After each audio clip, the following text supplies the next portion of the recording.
বিরোধী পক্ষে। বিরোধী দলের 36টি রাজনৈতিক দলের মধ্যে বিএনপি ছাড়া আর 35টা রাজনৈতিক দল এরা কিন্তু সবাই মিলে এখানে আজকে সমবেত ভাই বোন যারা আছে তাদের 10 ভাগের 1 ভাগ রোজগার করার ক্ষমতা। একইভাবে বলি 14 দলীয় জোটের এক আওয়ামী লীগ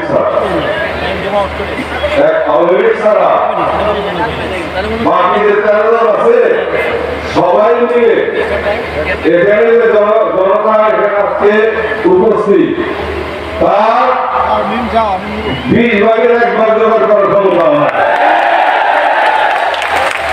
অথচ তাদের খবর পত্রিকায় বিরাট করে। এরা হইতেছে অনেকটা সহযোগী সংগঠনের মতো।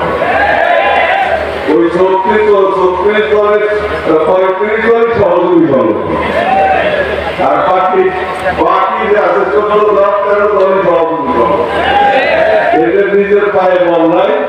এরা ওই আওয়ামী লীগের বা বিএনপির কান্দে ভর করে ওই পার্লামেন্টে যে একটু আবার সালাম পাইতে চায় এবং 2 পয়সা কামাই করতে চায়।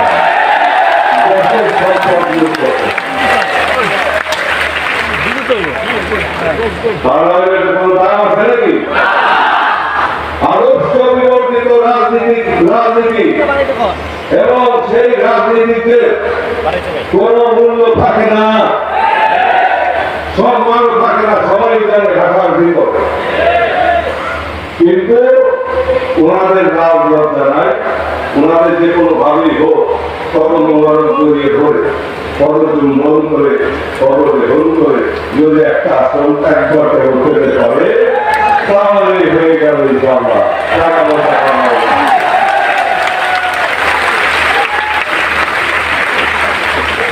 এই হইতেছে ঘটনা, এই হইতেছে অবস্থা, এই হইতেছে ঘটনা, এই হইতেছে অবস্থা। পরিস্থিতি যদি ওরকম থাকতো, ষড়যন্ত্র যদি না থাকতো, কোনদিন এদেশে সামরিক অভ্যুত্থান হতো না।